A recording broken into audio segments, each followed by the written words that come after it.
Halo semua, karena ada permintaan dari Romanus Kristianto untuk membahas tentang Deuterokanonika, jadi saya buatkan video ini. Dan yang akan kita bahas bukan hanya Deuterokanonika, tetapi juga sampai sejarah hilangnya nama Yahweh. Oke, kita mulai ya.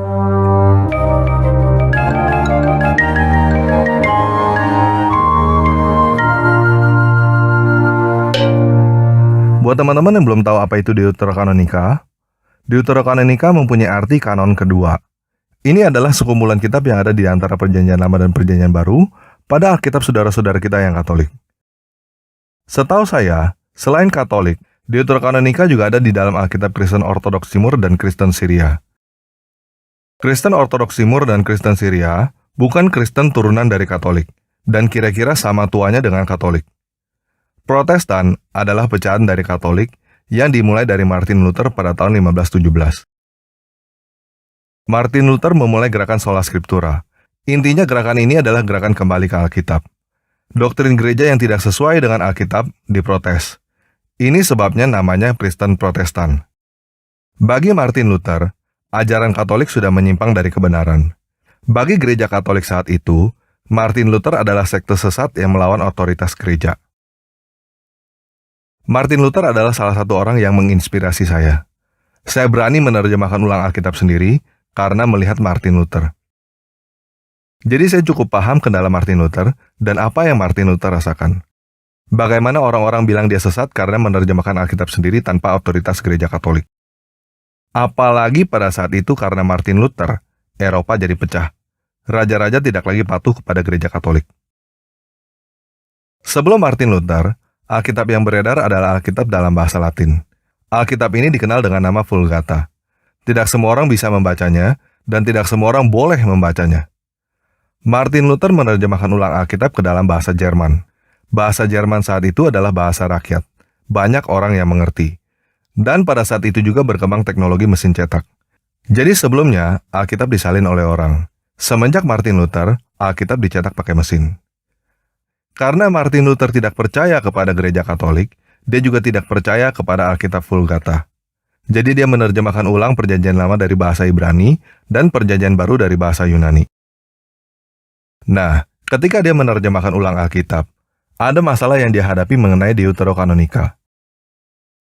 Deuterokanonika jelas bukan Perjanjian Baru, tetapi Deuterokanonika juga tidak ada di dalam Perjanjian Lama bahasa Ibrani. Jadi dia memutuskan untuk tidak menerjemahkan Deuterokanonika. Nah, sebenarnya apa sih Deuterokanonika dan kenapa tidak ada di Perjanjian Lama bahasa Ibrani? Untuk tahu itu, kita harus balik ke sejarah yang lebih tua. Kita ke sejarah pertama kalinya Alkitab diterjemahkan. Alkitab pertama kali diterjemahkan dari bahasa Ibrani ke bahasa Yunani sebelum Yesus lahir. Alkitab ini disebut dengan nama Septuaginta. Isinya adalah sebagian Perjanjian Lama. Walaupun banyak orang yang tidak sepakat dengan saya percaya bahwa Alkitab inilah yang dibaca oleh Yesus Kristus ketika dia datang ke dunia. Dan di dalam Septuaginta, tidak ada nama Yahweh. Nah, kebanyakan orang percaya bahwa nama Yahweh itu diterjemahkan karena nama itu adalah nama kudus yang tidak boleh disebut. Terus terang saya tidak setuju dengan hal itu. Kenapa begitu? Begini, ini adalah peristiwa sejarah penting yang kebanyakan teman-teman pada nggak tahu. Terutama yang Protestan karena tidak adanya Deuterokanonika. Saya akan langsung aja ke intinya ya. Kalau teman-teman mau tahu lebih detail tentang hal ini, silakan nonton video dengan judul Kesempurnaan Alkitab kedua, Nubuat Daniel. Oke? Nah, sebelum Israel dijajah oleh Romawi, Israel dijajah oleh kerajaan Seleucid. Kerajaan Seleucid adalah kerajaan Yunani yang mulai berdiri sejak 312 sebelum Masehi. Di antara raja-raja Seleucid, ada satu raja yang bernama Antiochus IV Epiphanes. Raja ini melakukan apa yang disebut dengan Helenisasi dengan sangat keras. Semua orang di wilayahnya harus menjadi orang Yunani, berbahasa Yunani, berpakaian Yunani, makan makanan Yunani, menyembah dewa Yunani. Pada tahun 167 sebelum Masehi, Bait Suci Yerusalem dijadikan Bait Zeus oleh Antiochus IV Epiphanes ini. Orang-orang Yahudi sudah pasti dipaksa dan dianiaya besar-besaran pada saat itu. Dan itulah sebabnya Alkitab diterjemahkan ke dalam bahasa Yunani. Dan menurut saya, itu juga alasan kenapa tidak ada nama Yahweh. Bukan karena nama itu terlalu kudus untuk disebut, tetapi karena dilarang oleh kerajaan Seleucid. Pada saat itu banyak yang terjadi. Salah satunya adalah pemberontakan Makabe yang membuat Israel merdeka dari kerajaan Seleucid. Semua ini tercatat di dalam kumpulan kitab yang disebut Deuterokanonika itu. Jadi kenapa tidak ada Deuterokanonika bahasa Ibrani? Karena pada saat itu, bahasa Ibrani sudah tidak boleh dipakai. Pada saat itu, orang-orang Yahudi harus menggunakan bahasa Yunani. Nah, Deuterokanonika adalah sejarah bangsa Israel juga. Dan setahu saya, orang Yahudi juga memegang Deuterokanonika, tetapi tidak dianggap sebagai kanon utama. Itu sebabnya disebut kanon kedua, Deuterokanonika. Jadi Deuterokanonika adalah buku yang diakui oleh Yahudi, Katolik, Ortodoks Timur, dan Kristen Syria. Protestan bukan tidak mengakui apa yang tertulis di dalam Deuterokanonika. Hanya saja tidak dianggap harus dimasukkan bersama Perjanjian Lama dan Perjanjian Baru oleh Martin Luther. Nah, kalau teman-teman yang Protestan ingin tahu tentang isi Deuterokanonika lebih lanjut, silakan baca Alkitab teman-teman kita yang Katolik.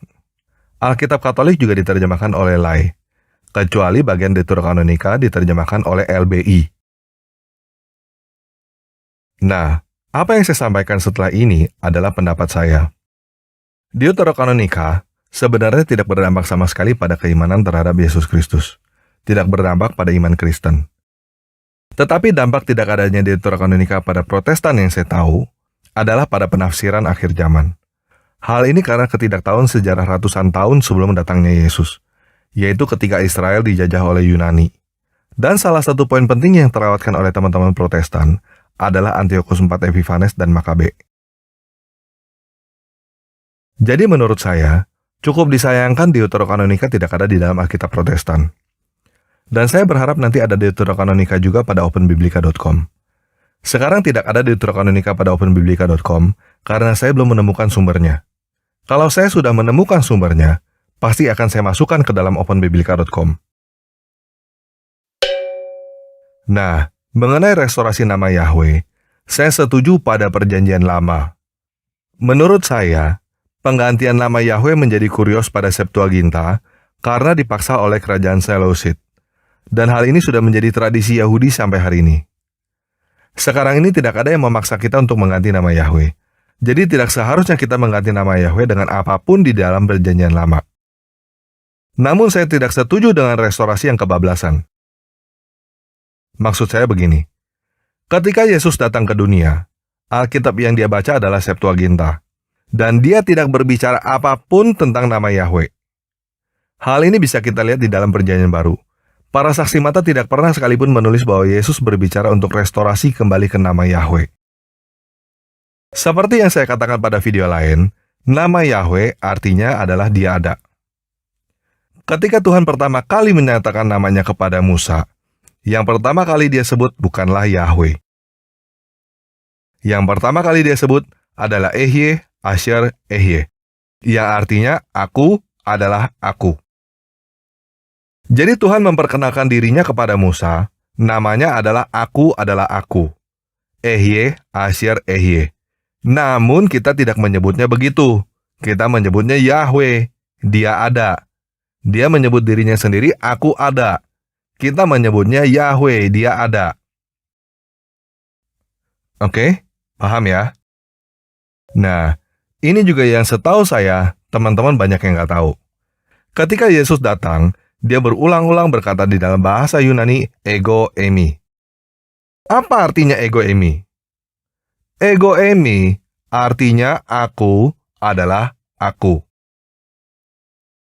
Ehye, Asher, Ehye. Ego eimi. Aku adalah aku. Jadi menurut saya, Tuhan membiarkan nama Yahweh digantikan di dalam Septuaginta bukan tanpa alasan. Menurut saya, itu adalah persiapan untuk nama baru yang di dalamnya kita semua diselamatkan, yaitu nama Yesus Kristus, yang artinya Yahweh menyelamatkan. Nama di atas segala nama. Oleh sebab itu, Saya setuju untuk tidak mengganti nama Yahweh di dalam Perjanjian Lama dengan kata apapun. Namun saya tidak setuju untuk mengganti kata kurios yang ada di naskah Perjanjian Baru dengan Yahweh, walaupun mereferensi kepada Perjanjian Lama. Paham ya? Dan saya berharap pada suatu saat nanti, Katolik, Protestan, Ortodoks, Syria, Koptik, Messianic Jews, Hebrew Root, dan lainnya, kita semua bisa berkumpul bersama dan mengadakan perjamuan kudus di dalam nama Yesus Kristus.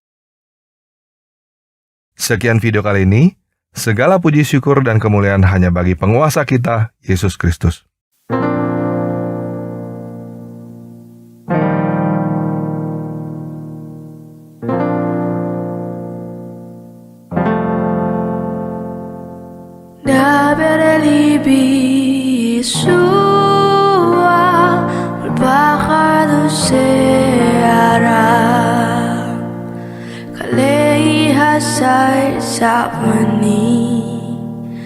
Hasebi selo etbat Mili masiko pasar Mili me fio diva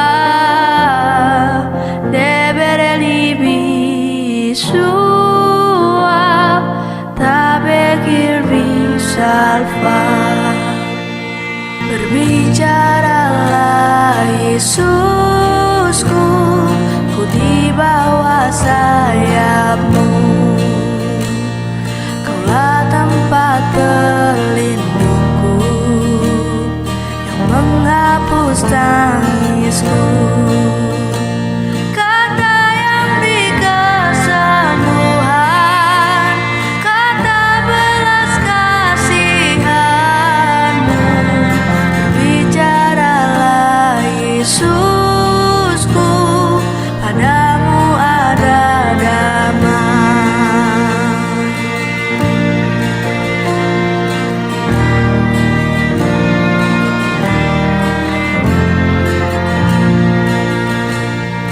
Dabeli bisua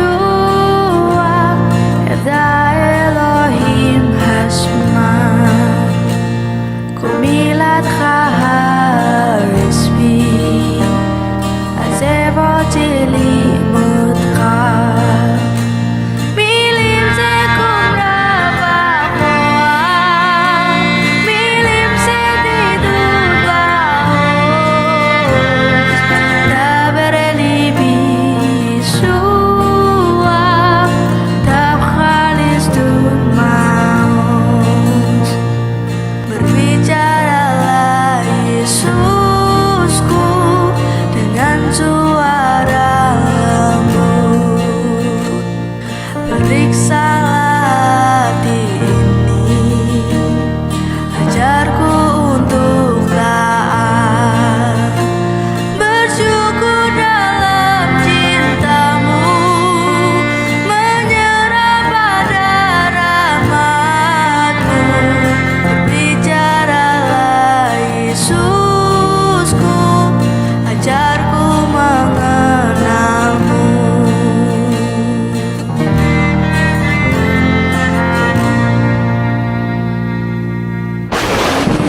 Bicaralah Yesusku di tengah badai topan, gelombang laut menerpa, kami akan tenggelam. Kata yang hentikan badai, kata yang beriku harapan, berbicaralah Yesusku, tenangkanlah hatiku. Debereli bisua Adua besek nafkah Biklale nafsi nikah